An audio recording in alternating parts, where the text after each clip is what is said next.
What goes on, everyone? We're back at it again here with another review, and today we're going to be taking a look at something that, despite it being January, is probably going to make it in my top 10 of 2024. We're going to be taking a look at the brand spanking new NECA Toys Ultimates Nosferatu, a symphony of horrors, Count Orlok.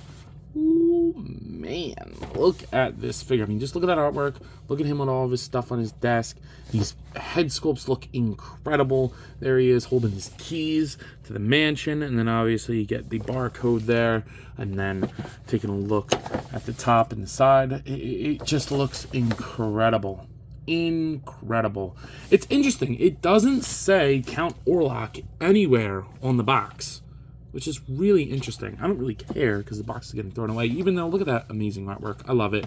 But I'm extremely excited to open this up. I'm a huge Nosferatu fan, and I hope that this opens the door for NECA to just go back and do a ton of black and white horror movies. So without further ado, let's go ahead and open this bad boy up. So getting old Count Orlok out of the packaging. Oh, man. This thing is crazy.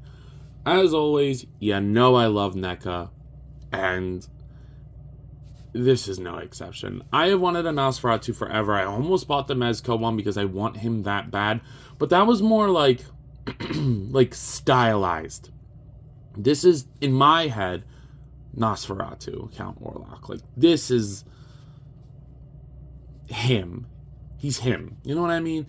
And I really, really like that I waited, because not only did I get this basically for free, and I got my best friend one, worked into a deal, but it's better, in my opinion, for the price point. And I think I would enjoy this more than the Mezco one. Just saying. I don't have the Mezco one, so that's, you know, take that as it may, be that as it lie. But yeah, it's pretty freaking amazing. So let's go ahead and start with this head sculpt here, because there's a lot to go over with this guy. Ew. He is grimy in all the best ways possible. I got a little scuff on this side of the schnoz, but I got a little bit of scuffage on this guy. That's like my biggest complaint, but he looks great. The bluish, purplish skin color on the gray, magnifique. It's beautiful. The paint around the eyes is great. I think I need to do this haircut, to be completely honest. I mean, just a little bit of tufted hair above the ear. That seems like it's the move. I don't know. Let me know in the comments down below. But I really like his shirt, and his look is so iconic to me. Like, just the draped nature of his costume. It's very simple, but all these straps are painted. I do have a scuff here as well. There is a little bit of a wash on here, so I'm nervous to like acetone that off because I don't want it to be a big smudge. I might just suck it up and leave it. I don't really care that much. It's from his claws scraping in the box, unfortunately. But speaking of his claws, his manos look beautiful. His hands look great. Love the veins. You can see them on the back. Looks so good with that dry brush. All the claws are painted. Very, very nice. I like that a lot. I like the little wrinkles under his shirt too. I'm sure we'll get an unrobed version as well. On the back, it looks good with that cut tapered in the back. You do get to see his legs. They may be reuse. I don't know if the legs are reuse. I don't really care. Very basic design there. And then you just get his shoes. So while it is a simple design, it's awesome. It looks perfect for what it's supposed to be. For such an iconic horror character. I mean, a lot of people consider him like the first horror character. And I mean, I think the movie's still creepy and holds up today. I haven't watched it in years, but I mean, like, I've watched it in recent years, like within the last 5 years, and it still holds up. Like, it's pretty damn creepy and eerie, and I love it. I love it. I love it. I love it. I mean, give us, like, the white zombie.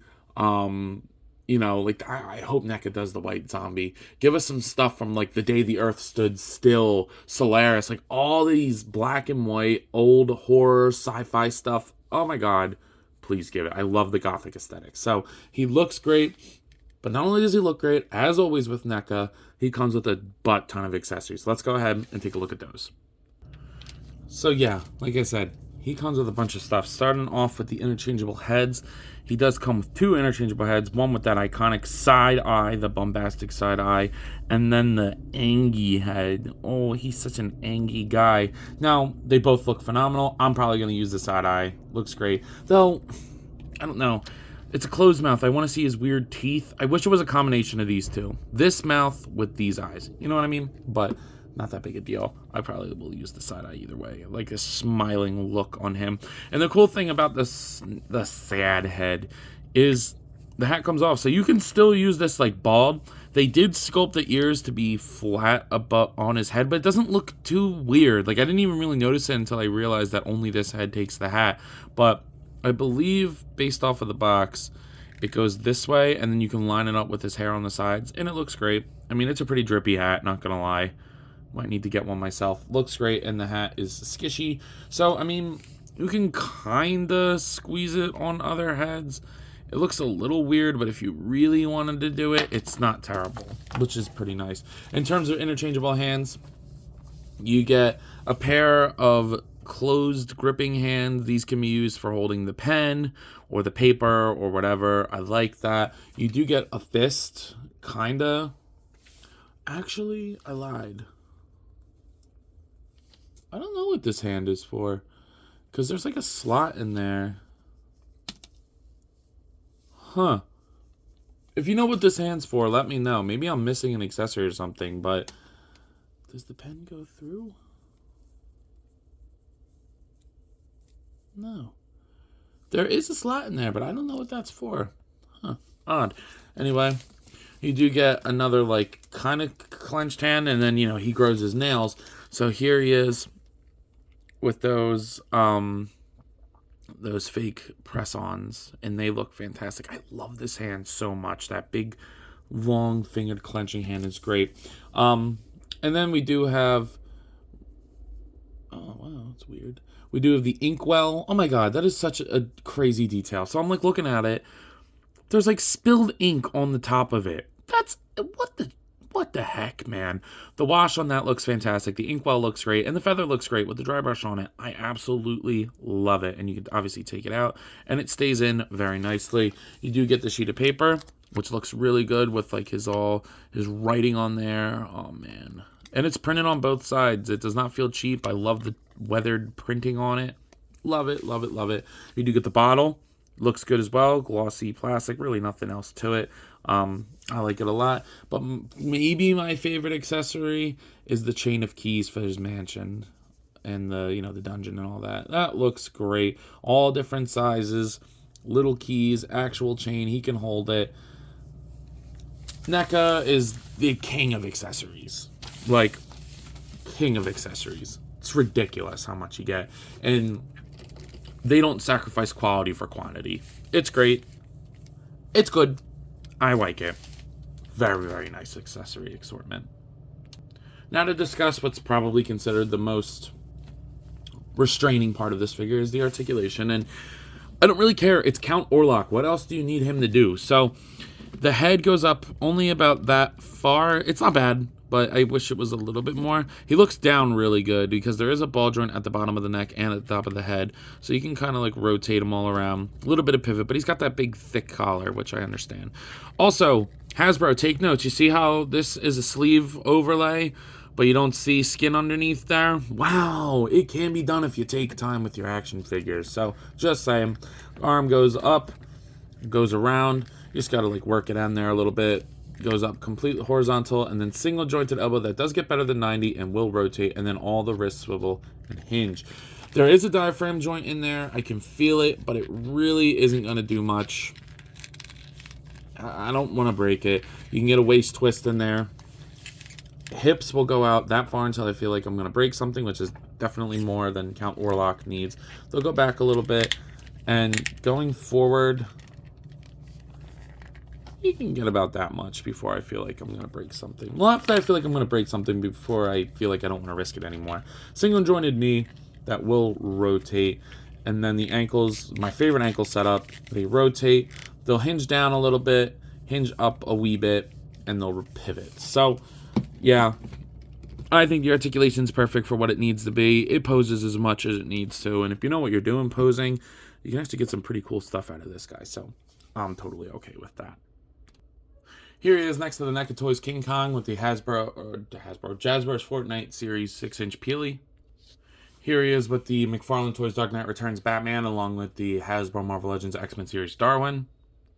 And here he is with the Hasbro Marvel Legends What If Series Zombie Captain America.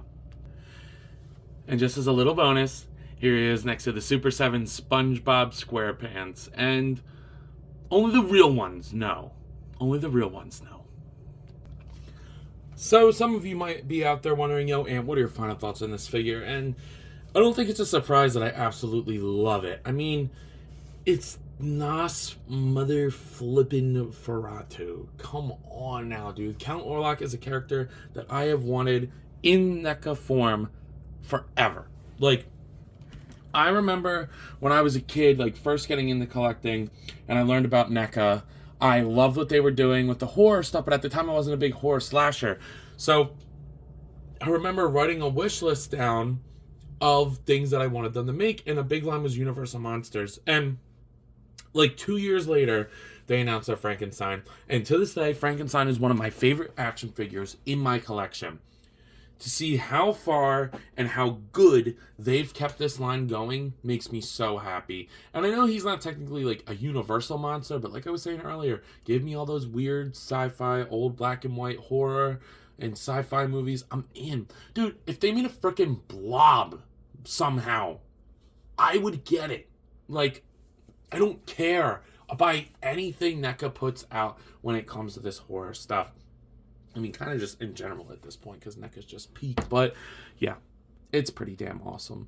The articulation is whatever, but the aesthetic and the amount of accessories more than makes up for the tab. So, with that being said, at a price point of around... my guy had it at $31. So, I'm going to say $30 to $35. Even pushing $40, easy 10 out of 10. The first 10 out of 10 of the year. It's amazing. Go and get it. So with that being said, I believe that's all I got for today. If you have not already, please be sure to like, comment, subscribe. Also be sure to follow me on TikTok, Instagram, and Letterboxd. I post a lot on all of those apps, and I have a really good time, so I'm sure you all will too. But as always, let me know. You copping a Nosferatu? See you guys in the next one. Peace. What goes on, guys? I wanted to hop on here again and thank you all for watching, and to let you know that if the following apps interest you, feel free to follow me on them, as I put the links in the description for you guys. I really appreciate everything you all do for me, so DM me with any questions or thoughts. I'd love to sit and talk with you all. Again, thank you all for watching, and I'll see you in the next one. Peace.